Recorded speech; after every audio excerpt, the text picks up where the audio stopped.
Hello, my name is Emily Meixner, and I am one of the organizers of NerdCamp New Jersey. And as all of you know, unfortunately, we couldn't meet together this year because of COVID-19, but we are so excited to bring conversations about writing to you, and we have all kinds of wonderful authors who have volunteered to participate in this conversation. And today I am here with two of them, and we are going to be talking about writer's block. So I am going to turn it over first to Christina and then to Charlotte, and they're going to introduce themselves to you, and then I'll start off our discussion. So Christina, go ahead and take it over. All right, so hi everybody, I'm Christina Us, and I've got my nerd button on because I am one of all of you. And I wanted to talk to you today. I am the author of two books, The Adventures of a Girl Called Bicycle, and my newest one just came out. It's called The Colossus of Rhodes. And I write for middle grade, so that 8 to 12-year-old readers. And I like to write stories that are quirky and adventurous and have happy endings. And I really wanted to participate in this discussion today because, as I told Emily and Charlotte, I am a poster child for being a fixed mindset of like, I am good at writing or I'm bad at writing and I can't change that. And if I get criticism or if I'm being asked to revise my writing, I take it very personally, like it's a judgment on whether I can write or not, as opposed to having the healthy growth mindset that a lot of people are encouraging in their students. So I will be the person that you can have insight into those students that you have who really don't take feedback well and get all like bunched up. So that's what I'll be sharing today. So maybe Charlotte would like to introduce herself as well. Hi, my name is Charlotte Bernardo. Can you guys hear me? Yes. Okay. My name is Charlotte Bernardo. I write middle grade and YA. These are my 3 middle grades, and these are my YAs. I have 3 boys, which is a lot of material for my books because they keep me young. So I know how the middle graders and the high school kids talk. I write full time, and I too took criticism very personally. I still do. You know, I think it's something that every writer struggles with. I know I listened to, I'm friends with Jane Yolen, and she was whining on Facebook that she got rejected. Hey, and if it happens to her, you know, as wonderful a writer and as prolific as she is, you know what? We got to bite the bullet. And I have a couple of tricks that I do to get out of that funk, and I'm happy to share them with you. That sounds great. So Christina, you mentioned, persistence and growth mindset, right? And to be an author takes a little bit of tenacity. So I wonder maybe if you would share some stories or a story with us about that, about starting to write and taking feedback and persisting until that first book hit. I would love to, because that's how it all came together for me, realizing about my fixed mindset. I'll say back when I used to write as a student, as a child, I loved to write, but I never took feedback well. And I was always just trying to write the perfect, whatever it was, essay, whatever, so that I could hand it in and get no feedback. Like that was my goal, is to have the professor or teacher write nothing on my paper. I'd be like, yes, I'm winning, which turns out to be a terrible goal because that's against that growth mindset that you can grow, you can get better, you can learn new techniques, you could learn something from this teacher who's had all this experience. But that forever, that was my thing. All the way through college, I'm like, nope, I need to write perfectly so I get no feedback. And then when I got the opportunity to actually publish a book, and when the editor who bought The Adventures of a Girl Called Bicycle bought it, she used the words, I love it. And I thought, oh, she loves it. There will be no feedback. And she said, well, I'll send you my editing package. And she's old school that she literally prints manuscript and writes her comments on it and mails it to me. So I got that first packet in the mail, this big heavy package. And I'm like, oh, it's probably just going to be some grammar suggestions and like little notes about the things she loves. And I open it up, and I'm sure Charlotte knows this. I was not prepared. there were so many comments, like every page had something. Even she had crossed out like the first paragraph, which I'd worked so hard on, like, no, we don't need this. And it was like, I just went back to being in 4th grade again, of like, oh, she's judging me and I have been found wanting. Like, this is a personal thing about me, that I am not a writer. I'm like, oh, I'm not a good writer. I can't be a writer. And I really, like, I put it back in the envelope and I put it on the floor and I covered it with a blanket and I said, okay, as of right now, I have given up my career as a writer. I give up. I just know I'm going to do something else, something that doesn't involve this kind of feedback. I'm going to go cook hamburgers at Burger King because nobody comes back there with like their notes about how you could have done it better. So I was like, I'm going to go online and I'm going to apply. And then I thought, okay, wait, Christina, you're an adult. And I'd been through so much with going through rejections of the book not getting bought. I was like, there's probably a way you can deal with this better than giving up and becoming a Burger King employee. And so I asked my other friends who were published authors, and some of them had published many times over. And I said, have you ever been through this where you get your editing revision package and it is overwhelming and you just want to give up? And the answers, all of them said, yes. Oh, yes. Like 1,000 times yes. Some of them are New York Times bestselling, and they're like, it happens every time. I'm like, oh, thank you for saying that. So when I suddenly knew I wasn't alone, that's when I was like, okay, I can have some kind of strategy that's better than giving up.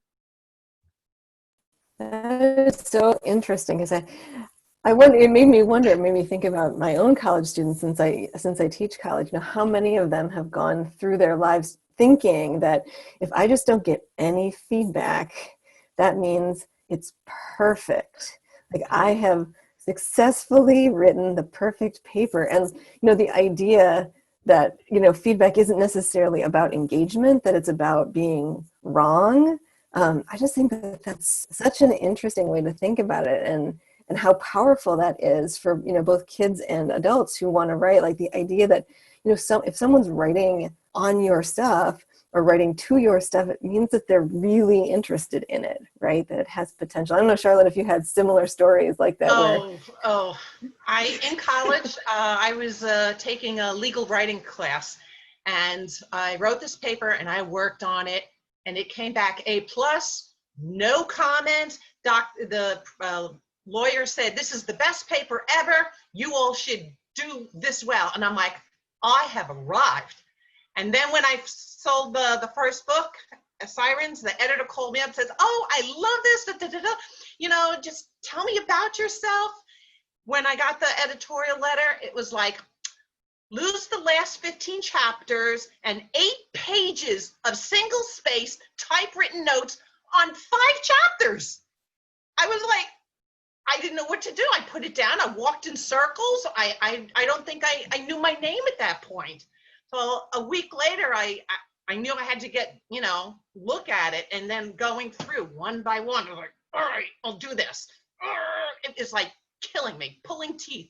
But that was a rude awakening into the whole editorial process. And when we did the next book and I got, same amount of editorial notes, I'm like, no problem. Let's just do this.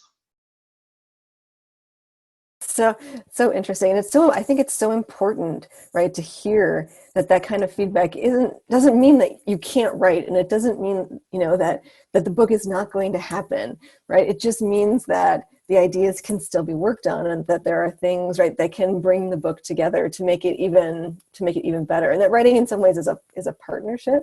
So Christina, you mentioned that you have like tools of persistence. I love that phrase, like tools of persistence. What are some of those for you that get you through?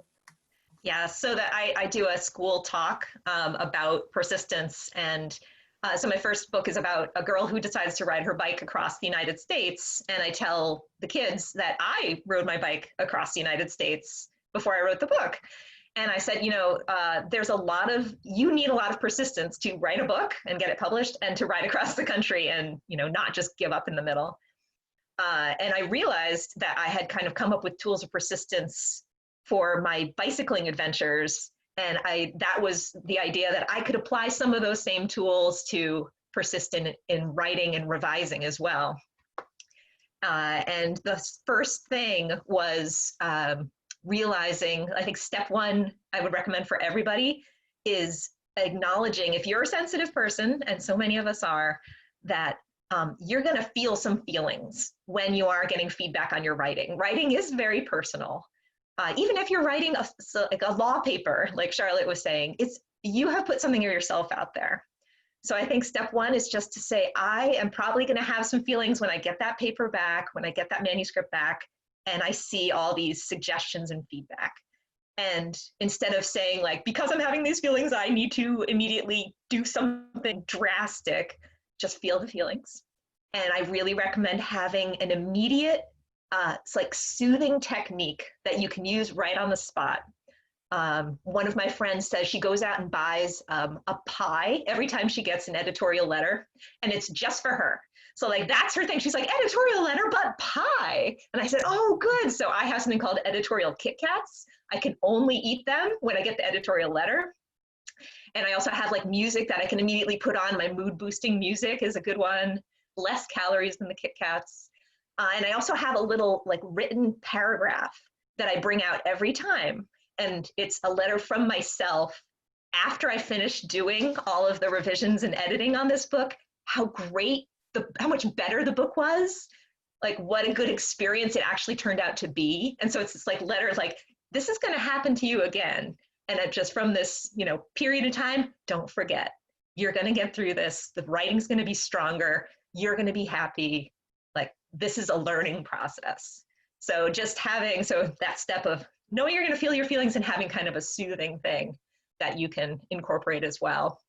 And it's funny when I do those school talks, I get kids who will mail me Kit Kats and I'm like, I love you guys so much. Because they really, I will say students, especially like 4th and 5th grades is usually who I talk to. They just seem to really understand that feeling of like, oh, my paper got written on. I feel bad. I need to do something about it. So that's my step one. And then I would just say, yeah, go ahead. No, I was just saying, I just really love that idea of writing a letter to yourself at the end of a successful writing project. I think about, things that I have written and struggled with, and it was, I would say, hard, it was, hard fun, but not always fun all the time. But when I was done, I felt really good about it. But it's hard to linger in that feeling. And so, to capture it in a letter that a kid or an adult could go back to and just to remind themselves that this, that this ends well, right? That this ends well, that you can do this, right? That this is hard work, but you can do it. That's a really powerful thing to have kids do. And I just love that idea at the end of a hard writing project. So thank you. You bet. And that it has helped me so much. And I remember a student asking me, she's like, do you think it's going to be easier for you with your second book? And I said, it definitely is, because I have these strategies in place.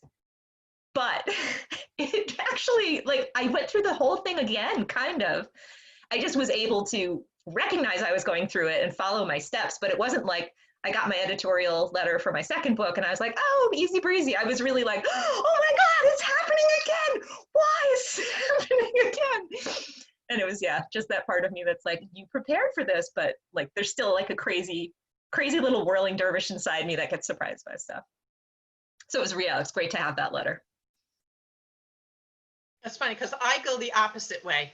I read it, I get all angry, I sit down and I write down, well, you're wrong because of this, and you're wrong because of that, and I write it down and I fume and I go out to my gardens and I rip apart the weeds, and then I destroy the letter and I calm down and I'm like, all right, I'm going to show you how great I can be, and it motivates me. Yep, I took care of that, and I just go through the letter and do it that way. I need to get out that anger and angst. Oh my God, I muted myself so you couldn't hear me clapping, but that's so amazing, Charlotte. I love that. I love that you're like, yeah, I'll show you. Look at me, right? I love it. Ripping up the letter. Yeah, never mail it, never email it. That letter should not be seen by anybody, just so you know, just do it, you get it out, and it disappears, and no one gets hurt. That's fun too. Just the idea of, I mean, writing to yourself, even if you're like angry, but the allowing yourself, I think, as you said, Christina, to feel your feels and Mhm. to know that that is fine and that is normal, and that, but those emotions aren't necessarily going to stop you, right, from achieving what it is that you want to achieve No, with your you writing. It, can't it doesn't have let, to be blunt. you know, you can't hold in that emotion, and you're not going to be able to deny yourself from feeling them. So go with them, ride the tidal wave, and then, just hop off before it hits the shore. Excellent. That's good advice. Yep. So other strategies that you have too? Oh yeah, and the next one, I wish I remember how I came up with it, but it's so effective, is using curiosity. Uh, so I get kind of, I feel like I'm defensive. Like as soon as I get those comments, I'm like this. And as when I start thinking, well, my editor's really smart and she's worked on a lot of books. I could just be curious about her suggestions and see, are they going to make this stronger? And I love that my editor had said right off the bat, this is your book. And she's like, I can make all the suggestions in the world and I have this experience, but it is your book and you get to say no to me if you want to about anything. She's like, because it's going to be your name. So that really did free me from that sense of I need, like, it was more of that partnership you'd said, instead of the I need to defend against what she's trying to do to my writing. So getting curious about any comment, I would just treat it as like, well, I could try it and I could say no. And that was so helpful. And I wonder if I go back to the papers I wrote in college and high school, if I'd had that same sense of the teachers saying like, oh, Christina, if you'd only like moved this part up and maybe ended with this and just said, well, I wonder if that would have been better, instead of being like, how could you question my judgment? Yeah. So I tell kids, like, try to just put on your curious hat, and you don't have to do anything, just get curious. And I got to tell you, every time I've done that, I've made the changes and then been like, oh my gosh, it's so much better. Yeah, I've had such good outcomes of putting on the curious hat. And it's interesting to think about like the difference between a curiosity mindset and even a growth mindset. It's like, let me just see what would happen. But I love the piece too that you're still allowed to have ownership over your writing, because ultimately it is your writing. And as teachers, ultimately these kids, this is their writing. It should be their piece of writing. So I love that, right? Be curious about it. Let's just see what would happen. But ultimately the decision is yours, because the piece is yours. Mm. Yeah. My second tip is that when the editor would suggest something and I'm like, well, I'm not sure that's the direction the book should go because I had this in mind. But what I do is I do more research. I find that sometimes if I get a little deeper, and I try not to go back to the same books I used before, or the same articles. I find what I call alternate research. Like the Library of Congress has the archives not just of books, but of articles, photographs, audio recordings, artwork. They have all this research and they just love to help people. And I've asked them questions and they've dug up research. They'll photocopy it and send it to me. Now, they're not going to do all the research for you, just ones that are like a little difficult or only they have that information. But like also, if you go to a specialized museum, like the Corvette Museum or the Museum of Rock and Roll, they have so much information that you can there and maybe put a different twist on your writing. I've talked with NASA. I get their daily news letters because you're allowed to use any of their images for free. So just going to different places and looking up more information. Sometimes like, you know what? I can take it in this direction and it'll make both of us happy. So I find sometimes getting more research shows me other avenues that I might have missed. That's like it's a total different kind of curiosity, right? Yeah. Like, I'm out there and I'm learning about this as I'm writing about it, but I'm also being responsive to the comments that I'm getting, trying to like negotiate them for Yeah. myself. You mentioned too that in one of the things that you had put in the notes that you like to do mindless tasks, right? That helps you, that Yeah. also helps you like, come back to a piece of writing that you're struggling with. Yes, I'll go into my meditation garden, or if it's cold in winter, I'll go into a closet that really needs cleaning. And you don't have to think about this. You just do. Right? There's a weed, I pull it. Oh, this is a rag, goes in the rag pile. And as I'm doing that, I think about my characters, like, well, supposing this, or maybe if I change that, I can do two things at once, because what I'm doing is so mindless, but it's helping me use that nervous energy, or that adrenaline that sometimes if you try and sit down, you can't sit still because your mind just goes crazy. So when I'm doing something mindless, I can just, okay, let my mind wander easily. So I find that helps me too. Christina, was there one more in your toolbox, or did you have a couple more in your toolbox? Did uh, did have one more that I wanted to share, the strategy that it just works every time. So we had talked earlier about how we writers we are kind of like in our little writing hobbit holes, and we're not usually out interacting with people, and we can get kind of just thinking like we're the only ones who are experiencing what we're experiencing. And so, like, my third strategy is to really take that big breath and to be sure that I'm not alone, that I am so not alone. I am in such good company when I am struggling with revising my writing.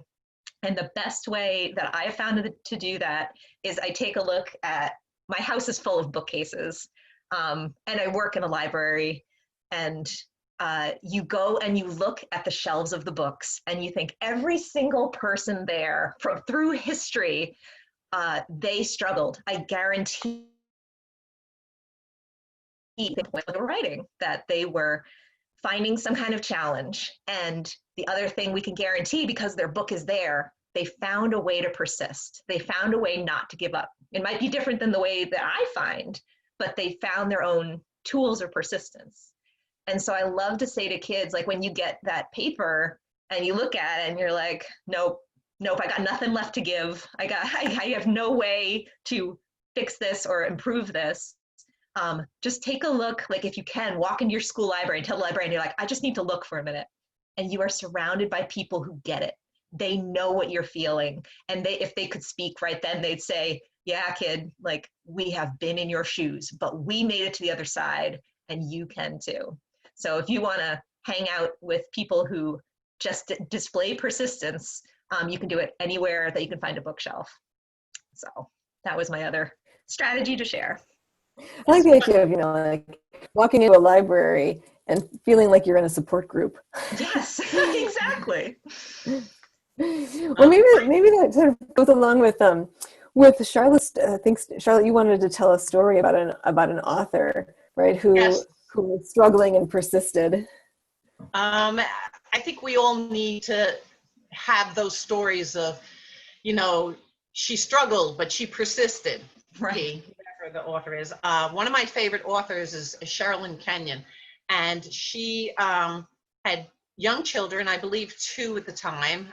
She's working on a little table with this old computer, writing her stories, and she and her husband were very financially strapped, and she wanted to mail out her manuscript. Just let me mail this out. And he says, no, you should give up. You haven't been able to do it. We can't afford it.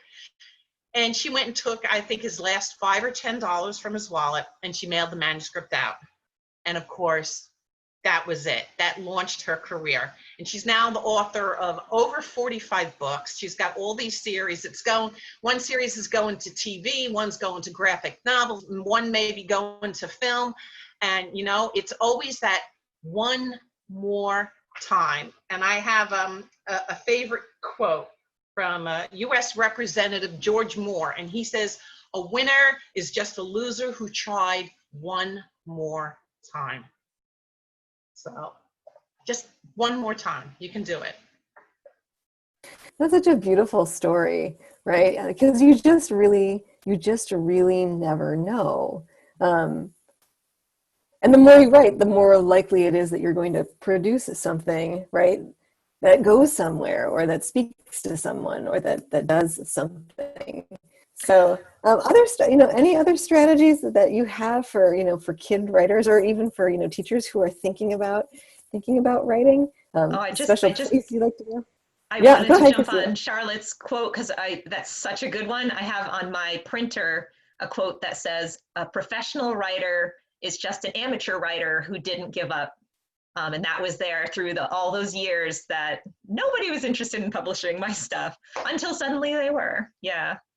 And so I love that quote. That's a great quote. Okay. I would say that for kids or even people who just want to start, don't wait till everything is perfect because it never will be. You will never write that book. I can't tell you how many times people come to me and say, one day I'm going to write this book. And I'm like, no, there is no one day. There is now. There is today. Even if you only write 10 minutes a day, while you're waiting in the car as your kids are in soccer practice, or, you're waiting to get picked up by the bus, whenever you grab those minutes and you write. Because once you get into the habit of writing, then it becomes something that you never lose. That's so powerful. 'Cause with some of my students, they'll say, well, I'm just, I'm like waiting for inspiration to strike, or I'm waiting for the right moment. Or for me, I like things that I say to myself, well, I'm waiting until I don't have papers to grade, or I'm waiting until I don't, have to pack a lunch or clean my house or do my laundry, or, all of these things. So I'm interested, like in habits, like what kinds of habits you've cultivated that have helped you get over writer's block as well.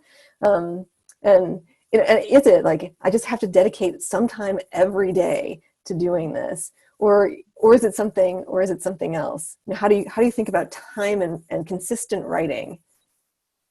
Oh, absolutely. I'm going to use Jane Yolen, one of Charlotte's friends. She has a quote that she shares with everybody that the magic happens when you put your butt in the chair. And it's so true. Like I just make deals with myself. I used to do this with bicycling. People think I rode my bike across the country. I must love to leap on my bicycle and exercise every day. Not true. I have to make a deal with myself. I'm like, get on the bike and ride to the end of the driveway. That's all I'm asking. And it's the same thing with writing. Like if you just sit your butt in the chair and open the document, that's all I'll say, just open the document. That's all I'm asking. And before you know it, you're reading what you've written and you're making changes. So it's just that hump, that thing that is like, no, go eat Cheetos and watch TV. You say, I will, but first I'm going to put my butt in the chair and open the document. After that, I can eat my Cheetos. So yeah, it's kind of that trick to yourself of like, I'm only going to ask this much of you. And so many of us, we love writing. We do. It's like Charlotte said, it's a habit you get into that you never get out of. It's just, yeah, that thing in your head that's saying, it needs to be perfect. My office needs to be the right temperature, and my hair needs to look a certain way, or whatever it is, that you could tell all these things before I can sit down to write the perfect book. And I also tell kids who say, what do you say about writer's block?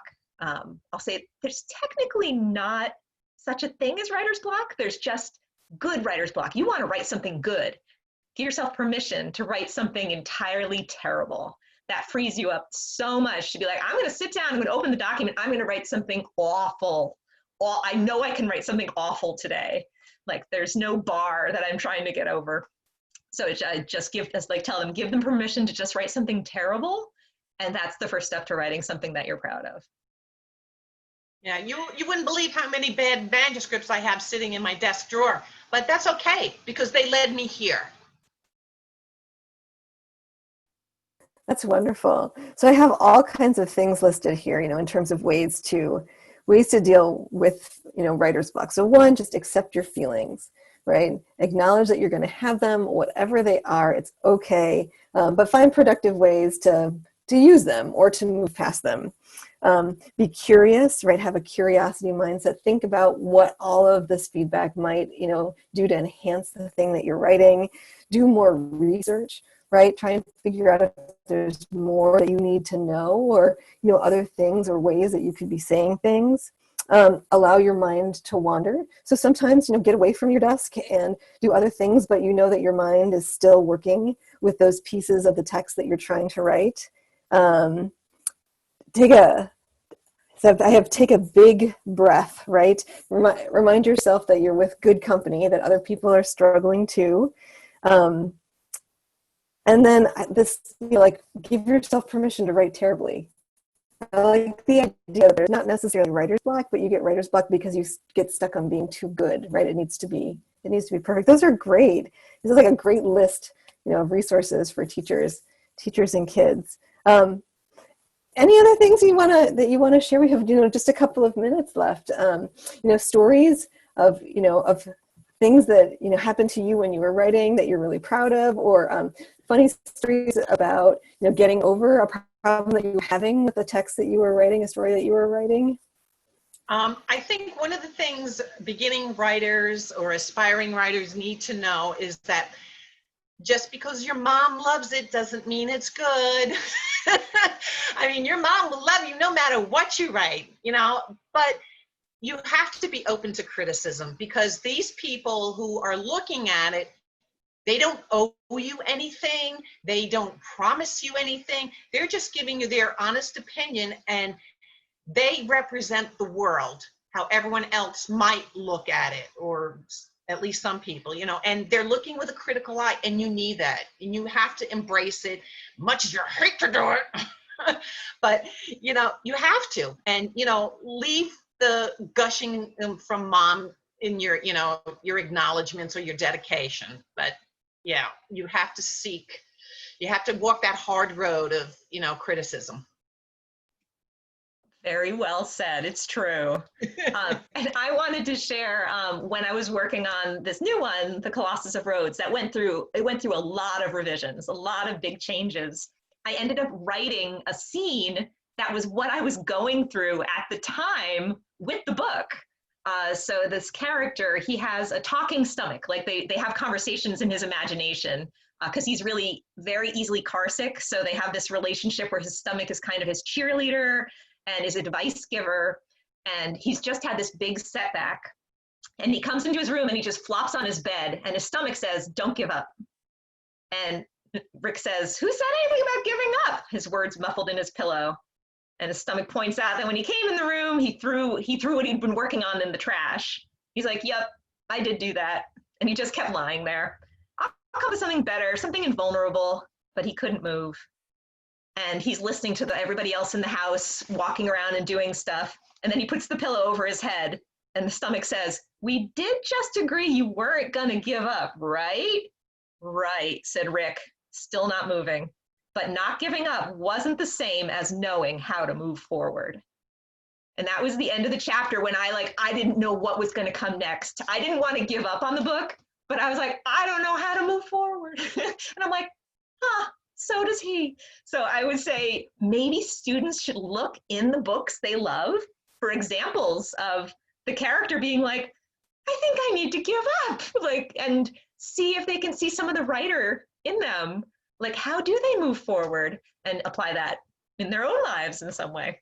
But it was fun. Every time I read that for the rest of my life, I'm going to remember what it was like working on that manuscript and being like, I don't know what to do next. But it was, and then I wrote the scene where he doesn't know what to do next. I'm like, oh, yeah, okay. That was useful. And that's so meta in some ways, right? Take kids and have them write about the struggles that they're in the moment, and maybe they'll find a way, to write themselves out of their own writer's block. So, well, thank you so much to the two of you for being willing to do this, and for sharing your ideas and your expertise with all of the folks in NerdCamp New Jersey who are going to be watching this. From all of us at NerdCamp New Jersey, we thank you for coming and watching, and again, we wish that we could be with you this year, but because circumstances are as they are, we are looking forward to this virtual event, and we are also looking forward to being together in person next year.